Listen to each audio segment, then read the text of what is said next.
सभी का SBI securities के डेली मॉर्निंग अपडेट में स्वागत है।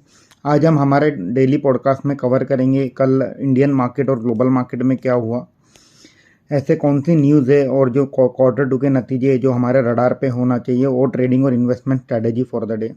पहले देख लेते हैं कल इंडियन मार्केट में क्या हुआ। कल तीसरा दिन था जहां मार्केट ने कंसेक्यूटिव ग्रीन में पॉजिटिव में क्लोजिंग दिया और हमने देखा कि सेंसेक्स तकरीबन 0.9% ऊपर बंद होकर 64,958 के लेवल्स पर बंद हुआ और निफ्टी तकरीबन 181 पॉइंट ऊपर बंद होकर 19,411 के लेवल्स पे बंद हुआ। और इसका एक मुख्य कारण यही है कि पिछले 3 दिनों से हम देख रहे हैं कि यूएस में जो 10 ईयर बॉन्ड यील्ड है उसमें जो कमी आई है, जो 5% के आसपास चल रहा था वो घट करके 4.5-4.6% हुआ और उसी के चलते दुनिया के सभी मार्केट्स में एक तेजी देखी गई। अगर मैं कल गेनर्स की बात करता हूं तो कल मुख्य गेनर थे सेंसेक्स में लार्सन एंड टुब्रो एक्सिस जो 2% से बढ़े। At the same time power grid, Bajaj finance, Tata steel और एशियन पेंट ने भी पॉजिटिव में क्लोजिंग दी।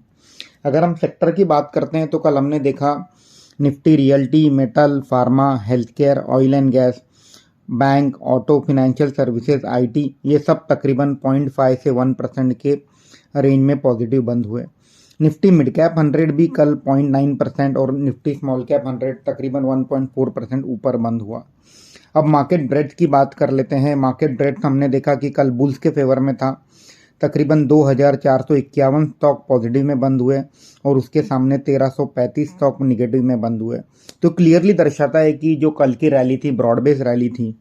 अगर मैं फंड फ्लो की बात करता हूं तो फॉरेन इंस्टीट्यूशनल इन्वेस्टर अभी भी सेल मोड में है और कल हमने देखा कि 550 करोड़ की बिकवाली आते हुए फॉरेन इंस्टीट्यूशनल इन्वेस्टर की ओर से और डोमेस्टिक इंस्टीट्यूशनल इन्वेस्टर का पॉजिटिव इनफ्लो था तकरीबन 595 करोड़ का। अगर मैं ग्लोबल मार्केट्स की बात करूं तो ग्लोबल मार्केट में कल एक प्रॉफिट बुकिंग देखा गया। अच्छी खासी रैली हुई थी पिछले वीक में और उसी के चलते एक profit booking across the global market देखा गया। और आज हम जब एशियन मार्केट देखते हैं तो एशियन मार्केट में भी सभी मार्केट हल्के फुल्के नीचे हैं। कॉस्पी जो कोरिया का मार्केट है जहाँ शॉर्ट सेलिंग बैन किया गया था, कल हमने देखा कि उसमें एक अच्छा खासा उछाल आया था 4 से 5% का। आज वो 2% डाउन ट्रेड कर रहा है। अगर मैं इवेंट की बात करता हूँ एशियन मार्केट के पर्सपेक्टिव से तो आज ऑस्ट्रेलिया की जो सेंट्रल बैंक है उनकी पॉलिसी आएगी और वहाँ ये एक्सपेक्टेड है कि शायद एक हल्का सा रेट हाइक ऑस्ट्रेलिया के मार्केट में देखा जाएगा। यूएस 10 ईयर बॉन्ड यील्ड तकरीबन 4.63% के आसपास ट्रेड कर रहे हैं, जो कि 8 बेसिस पॉइंट से ऊपर है कल के लेवल से। और ब्रेंट क्रूड तकरीबन $85 के आसपास ट्रेड कर रहा है। और अगर मैं गिफ्ट निफ्टी की बात करूं तो आज जब हम ये पॉडकास्ट रिकॉर्ड कर रहे हैं गिफ्ट निफ्टी फ्लैट इंडिकेशन दे रहा है कि मार्केट आज इंडियन मार्केट कहीं ना कहीं एक फ्लैट ओपन होगा। अब देख लेते हैं ऐसी कौन सी न्यूज़ है जो हमारे रडार पर होना चाहिए। सबसे पहले बजाज फाइनेंस का QIP लॉन्च किया गया कल रात को और उसका जो फ्लोर प्राइस है वो है 7533 पर शेयर। जो फ्लोर प्राइस है वो करंट मार्केट प्राइस के आसपास ही है। करंट मार्केट प्राइस 7562 है और फ्लोर प्राइस 733 है। मुझे लगता है कि एक बार ये QIP होने के बाद स्टॉक में शॉर्ट टू मीडियम टर्म के पर्सपेक्टिव से एक पॉजिटिव रिएक्शन देखा जाएगा। आज के इकोनॉमिक टाइम्स में एक न्यूज़ है कि टेस्ला को जनवरी 2024 तक प्लांट लगाने की अनुमति दी जाएगी और जो डिफरेंसेस हैं उनके जो कंसर्न्स है उसको एड्रेस किया जाएगा। ये कहीं ना कहीं एक ओवरऑल ऑटो एंसिलरी के एंगल से एक पॉजिटिव है, क्योंकि डेफिनेटली जब टेस्ला यहाँ अपना प्लांट लगाएगी तो कुछ ऐसे पार्ट्स होंगे जो इंडियन ऑटो एंसिलरी कंपनी से लिए जाएंगे और उसी के चलते एक ऑटो एंसिलरी हमारे रडार पर होना चाहिए। IEX जो कि एक पावर ट्रेडिंग एक्सचेंज है, उसमें देखा गया कि अक्टूबर के मंथ में जो वॉल्यूम था 18% YOY जंप होकर 9,483 मिलियन यूनिट हो गया है। और इसका एक मुख्य कारण यही है कि हम सभी जानते हैं कि पावर की जो डिमांड है इंडिया में काफ़ी तेज़ी से बढ़ रही है और उसका एक पॉजिटिव इम्पैक्ट वॉल्यूम के टर्म में IEX में देखा गया और ये स्टॉक पॉजिटिव में रिएक्ट करेगा शॉर्ट टू मीडियम टर्म के पर्सपेक्टिव से।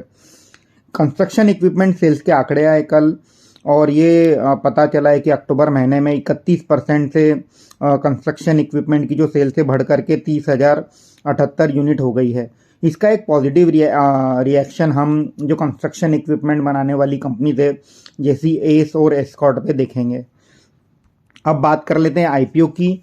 तो प्रोटियन ई गवर्नेंस आईपीओ का कल पहला दिन था। कल पहले दिन ही आईपीओ फुल्ली सब्सक्राइब हो गया 1.07 टाइम्स, और आज और कल उसका और 2 दिन के लिए आईपीओ ओपन रहेगा। आज एक नया आईपीओ ओपन होगा एएसके ऑटोमोटिव, जो कि 834 करोड़ रुपीस मोबिलाइज कर रही है ऑफर फॉर सेल के थ्रू, जिसका प्राइस बैंड है 268 टू 282 रुपीज़।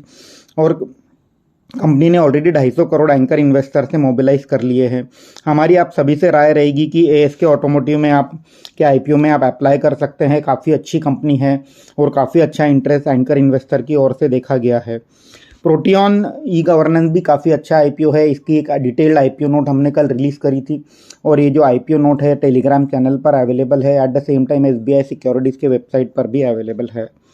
आज एक नई कंपनी की लिस्टिंग होगी, होनासा कंज्यूमर, जिसका इश्यू प्राइस था 324 पर शेयर। मामा अर्थ ब्रांड की ओनर है और इसकी लिस्टिंग आज स्टॉक एक्सचेंज पे होगी।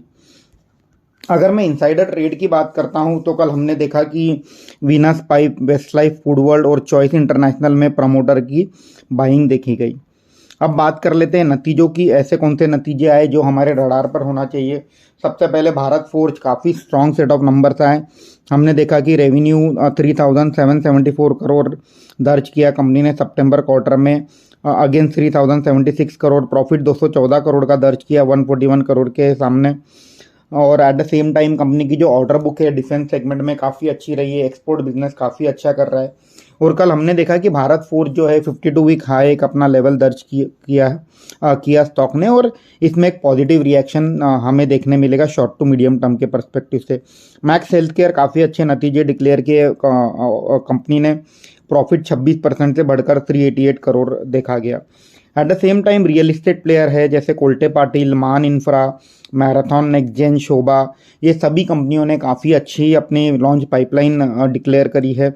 और इसका मतलब ये है कि सेकंड हाफ ऑफ FY24 काफ़ी अच्छा रहेगा चारों कंपनीज के लिए, और इसमें एक पॉजिटिव रिएक्शन हम देख सकते हैं। इंडोकाउंट, जो कि एक टेक्सटाइल कंपनी है, इन्होंने highest ever quarterly revenue, volume, EBITDA और प्रॉफिट बिफोर टैक्स दर्ज किया है। ब्लॉकबस्टर रिजल्ट रहे हैं। रेवेन्यू आया है 1009 करोड़ 844 करोड़ के सामने। प्रॉफिट आया है 114 करोड़ 67 करोड़ के सामने। काफ़ी strong set of result declare किए इंडोकाउंट ने। एक पॉजिटिव रिएक्शन हम देखेंगे। स्टाइलैम, जो कि एक लैमिनेट की कंपनी है, उसने भी काफ़ी अच्छे नतीजे डिक्लेयर किए हैं। रेवेन्यू 233 करोड़ 246 करोड़ के सामने। ऑपरेटिंग मार्जिन बढ़े हैं 16.5% के सामने 20%। प्रॉफिट दर्ज किया है 32 करोड़ 24 करोड़ के सामने। तो एक पॉजिटिव रिएक्शन हम स्टाइलैम में देखेंगे। स्टाइलैम हमारे कवरेज में भी है, और ये कंपनी जो है इसकी जो डिटेल रिपोर्ट है हम Q2 की अभी कुछ ही समय में रिलीज़ करेंगे। वरुण बेवरेजेस, एक स्टेडी सेट ऑफ रिजल्ट हमने देखा यहाँ पर। प्रॉफिट जो है 514 करोड़ का दर्ज किया है कंपनी ने 395 करोड़ के सामने।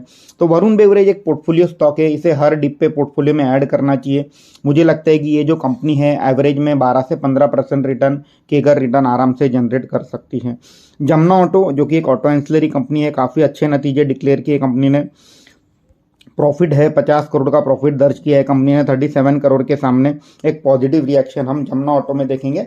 और अगर जमुना ऑटो जो है ये इनडायरेक्ट प्ले है कमर्शियल व्हीकल सेगमेंट पे, क्योंकि ये जो इनकी जो शॉक एब्जॉर्बर की जो प्रोडक्ट्स है वो मेजॉरिटी कमर्शियल व्हीकल में जाती है, और एक पॉजिटिव रिएक्शन हम जमुना ऑटो में आते हुए देखेंगे। बैंको प्रोडक्ट काफ़ी अच्छे नतीजे डिक्लेयर किए। प्रॉफिट 66 करोड़ 51 करोड़ के सामने, और एक पॉजिटिव रिएक्शन हम बैंको प्रोडक्ट में भी देखेंगे। इसके अलावा आज 7 नवंबर को कम से कम 50 से 60 कंपनीज के नतीजे आएंगे। उनमें से मुख्य कंपनी है Apollo tyres, IRCTC, power grid, Shree cement, Trent, Crisil, Cochin shipyard, info edge, prestige state, SJS enterprise, मिनाती ऑर्गेनिक, अतुल ऑटो।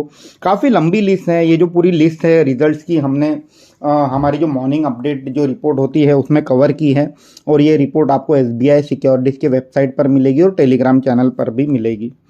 अगर मैं आज का डिस्कशन समअप करूं तो काइंड ऑफ आज फ्लैटिश डे लग रहा है। पिछले कुछ दिनों की रैली के बाद आज एक काइंड ऑफ साइडवेज मूवमेंट का दिन लग रहा है।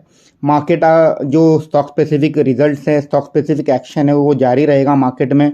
और एट द सेम टाइम जिन जिन कंपनियों के नतीजे अच्छे आ रहे हैं मार्केट उनको रिवॉर्ड भी कर रहा है।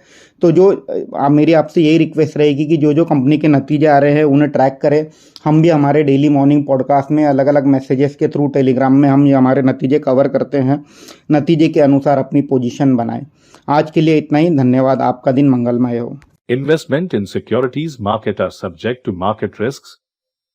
Read all the related documents carefully before investing.